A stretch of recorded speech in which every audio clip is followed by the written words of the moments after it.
Öncelikle bir doktor veya uzman değilim. Bu videoda anlatacağım, söyleyeceğim, göstereceğim hiçbir şeyi bir uzman veya doktor kontrolünde olmadan kesinlikle denemeyin. Kilomuz, hayatımızdaki en önemli şeylerden biri değil mi? Uzun zamandır tanıdığınız biri bile sizi ilk gördüğü anda söyleyeceği ilk şeylerden biri kilo almışsın veya kilo vermişsin olur. Hayatta mutlu veya mutsuz olmamızı belirleyebilecek kadar önemli bir şeydir kilomuz. Zayıf insanlar kilolu olmak ister. Kilolu insanlar zayıf olmak ister. Bu hep böyledir. Biz bu videoda kilo verme tarafına bakacağız. iShowSpeed ile güreştiğim canlı yayın. More scared, bro. I'm not. Lan partnerini yağlıyor. Oh my god.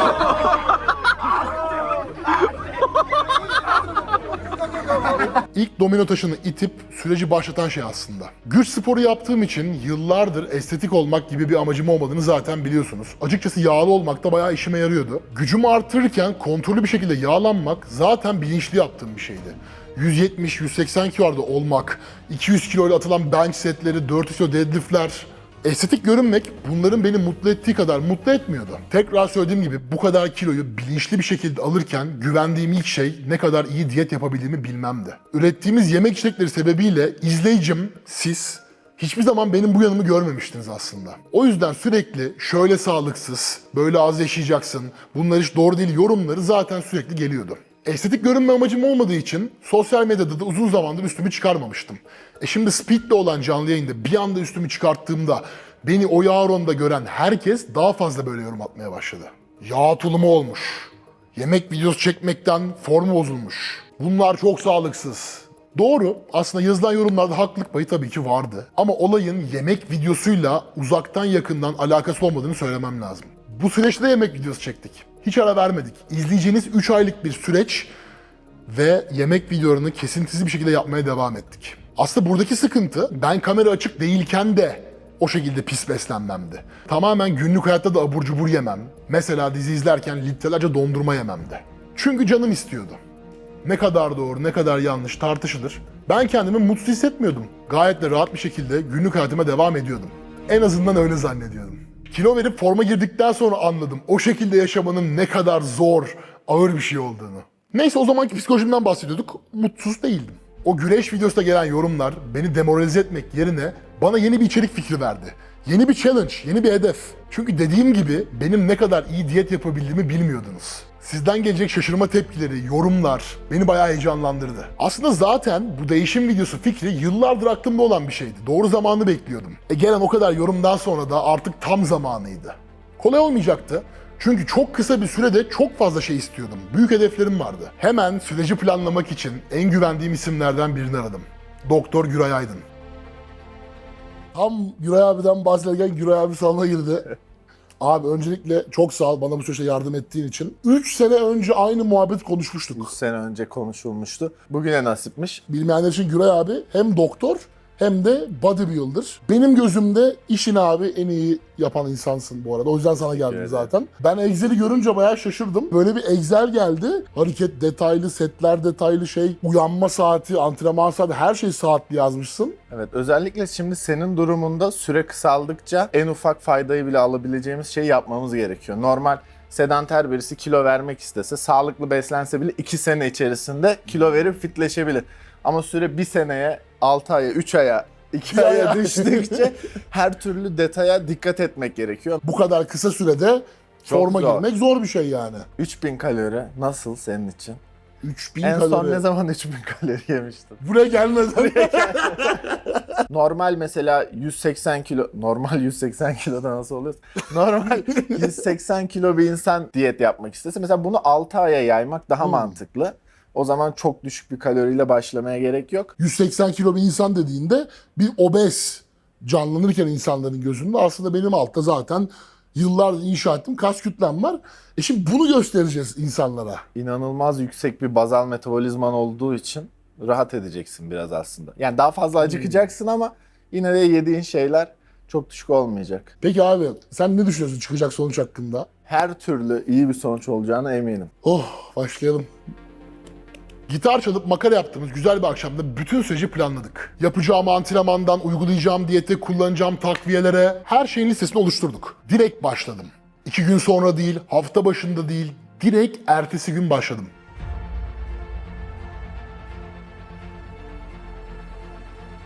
Kardiyoları daha çekilebilir yapmak için gittim koşu bandının karşısına televizyon aldım arkadaşlar. Ulan bu kadar da keyfine düşkün, konforcu, keyif rengi olma be Tuna Tavus. Daha bu bantta geçirecek çok saatler var, çok. Proteinin yüksek, karbonhidratın daha limitli olduğu bir diyet programı uyguladık. Günde 270 gram karbonhidrat, 320 gram civarında protein, 70 gram civarında da yağ aldım. Şunu tekrar belirtiyorum.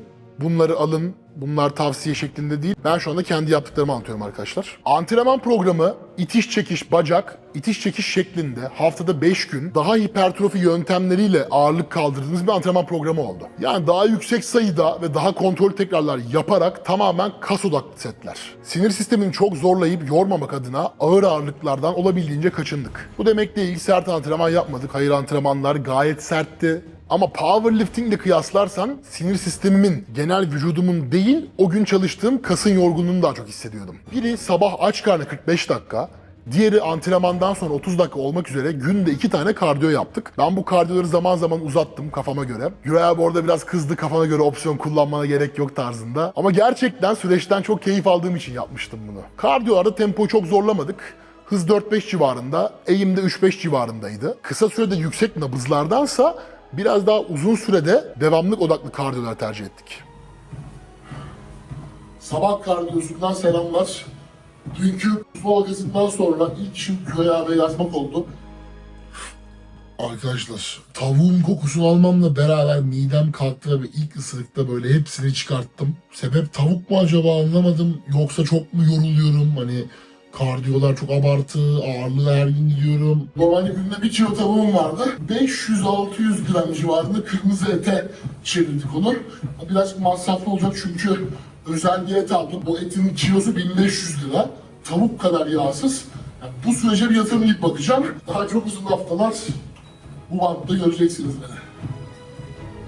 Düşük kalori alarak antrenmanların hakkını vermenin ne kadar zor olduğunu biliyorsunuzdur. Antrenman öncesi beni kendime getiren şey kahve oldu. Kahve.com'dan Moliendo kahveleri aldım ve süreç boyunca tükettim. Antrenman öncesi Moliendo Fit Filter kafeyi tercih ettim. Bu kahve %70 Kolombiya kahvesi, %20 çözünebilir probiyotik lif ve %10 hidrolize kolajenden oluşan fonksiyonel bir filtre kahve. Aroması yoğun, tadı da klasik filtre kahve işte. Yoğun bir iş günümse, biraz da acelem varsa form kahvesini tercih ettim. Çünkü bu instant yapısıyla hızlıca hazırlanabiliyor. Bu da yine hidrolize kolajen ve yüksek prebiyotik lif içerikli bir kahve. Son olarak da süreç boyunca en çok tükettiğim kolajenli Türk kahvesi var. Diyet ve antrenmanlar sebebiyle eklemlerimde biraz yük hissetmeye başladım. Kolajenle yapılan araştırmalarda düzenli ağırlık antrenmanı yapanların eklem ve tendon sağlığını korumaya yardımcı olduğu ispatlanmış bir şey. Kahve içmeyi seven biriyseniz bunları bir deneyin derim. Moliendo kahvelerini video açıklamasındaki linkten alabilirsiniz. Sağ ol anneciğim. İlk günler işkence gibiydi. Belim, ayaklarım o kadar ağrıyordu ki ayakların aldığı baskı, o kiloyu omurganın tutması gerçekten zor bir şey. Yüksek tekrarlı antrenmanlar sebebiyle de her yerime kramp giriyordu.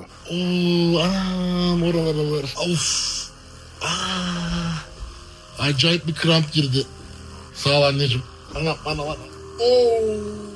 Şu an 3.8 hız, 3 eğimde bile 140 nabızdayım. Her yerim pump oldu şu an. Yürüyüşten de trapezlerim pump oldu. Krampları dedim Güray abiye de birazcık tuzu arttıracağız.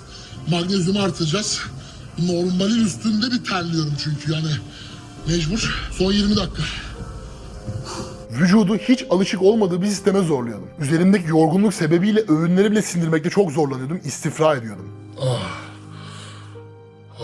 Bir yandan içerik üretip bir yandan da bu şekilde askeri bir kampta yaşamak beni mental anlamda da çok zorladı. Bütün seyahatlere yemeğimi yanında götürüyordum. Hele yemek videosu çekeceksek o hafta kardiyoları neredeyse 2 katına çıkartıyordum. Değil kendi kanalıma, birinin kanalına konuk olacaksam o çekimlere bile yemeğimi götürüyordum. Cem'le beraberiz, piste geldik. Görüyorsun abi, öğünümü yanına getirdim. Abi dönüşte acaba Bursa'ya İskender yemeğe mi gitsek diyecektim. Bursa'ya geç, asıl şurada ıslama köfteci var, benim gözüm onda kaldı. Harbiden mi? Abi yeni de diyette olacağın zaman tuttu. Kalori limitin mi var günlük? Tabii. Şu anda 3050-3100 kalori civarında planladık. Öğünler böyle genelde ufak böyle. Kardiyo yaparken sıkılıyor musun? Herkesin derdi. Hiç sıkılmıyorum. İyi, çok iyi. Dizi izle. Ben çok kilo verirsem seninle maratona çıkıp koşalım. Yarım maraton koşalım. Yarım maraton Tamam, yarım koşalım. maraton. Evet. El sıkar mısın bunu? Tamam. Tamam. Kaça inmen gerekiyor yarım maraton için? Bence 130'larda falan Kaçsın şu an? 170'lerde ya. Yani 40 kilo mu vereceksin şimdi? öyle diyoruz. 30-40 diyoruz. Ben bir hedef Ama- koymadım şu an ama yani. Senin powerlifting'ini etkiletmeyecek. Etkilesin. Şu an geçeyim üstüne. Önemli değil ya. Şu an shredded mi oldu? Ben shredded olmak istiyorum. O halimden, Lean bir hale geldi. 180 kilo halimden Tamam. ne kadar kısa sürede shred halime dönebilirim diye. Deney yapıyorum aslında şu Antrenman anda. programı falan çok değişti mi? Güray abi var, Doktor Tamam. Güray abi. O planladı. Antrenman programı da bayağı değişti. Oo. Ne haber? Ha, getir. Belgesel çekiyorum Tuna'nın abi. belgeseli. Ne belgeseli? Yine bak gramla ölçüyor onu. Tamam ben onu takdir ederim Benimkinden ya. ye. Feda olsun, feda olsun. Bu ne ya? Çok lezzetli. Yiyemiyorum ki. Oğlum bunu her gün nasıl yiyorsun bir de ya? Yağ yok, tuz yok, hiçbir şey yok bunda. Günde 3 tane böyle. Gitmiyor, hala yutamadım. Benimkinden ye. Çocuk gramla Ankara'dan taşıdı bunları. Git benim... Direkt lapo Bir lapo. lokma ye ne olur. Ben kötü bir şey yemedim hayatımda. Çok kötü. Bu süreçte protein ocean ürünlerinde hakkını vermem lazım.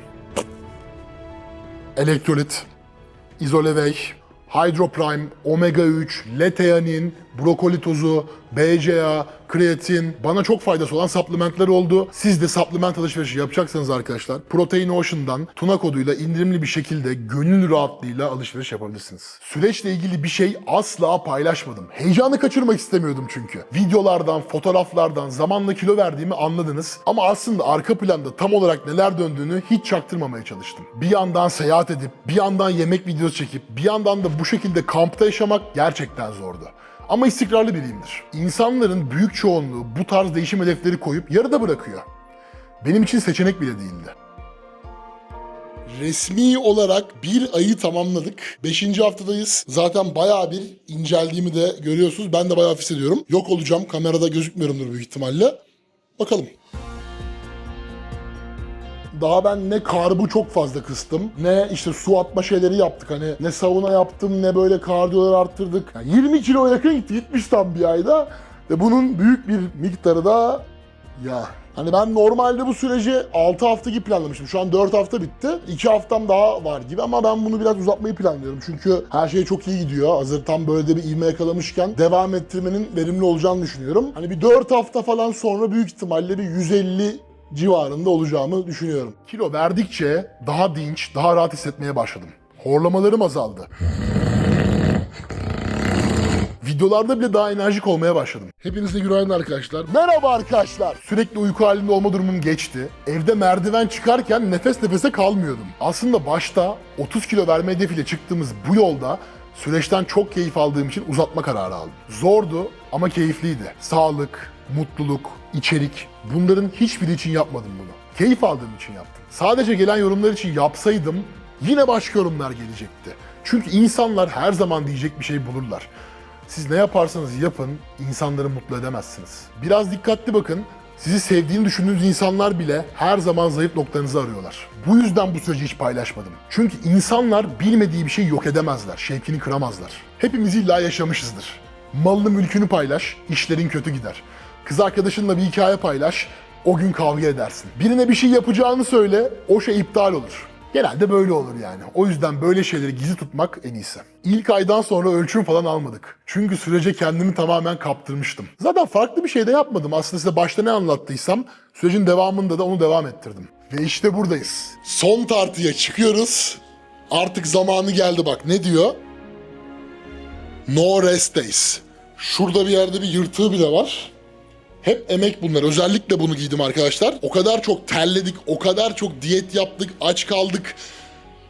Artık bakalım ya, Allah utandırmasın, tartıya çıkıyorum. Çok merak ediyorum final kilom kaç çıkacak.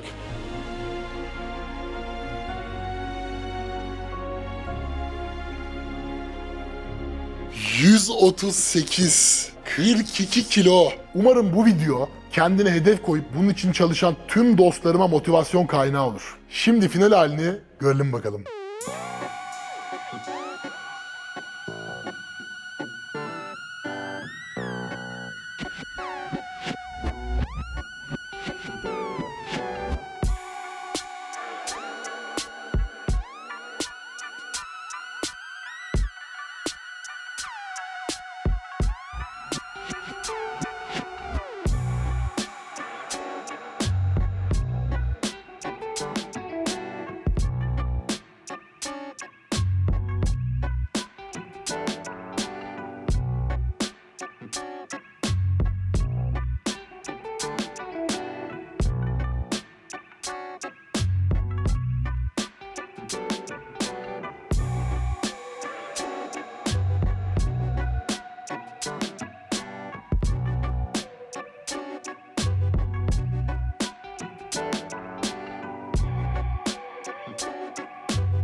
Gel sana bir sarılayım. Abi.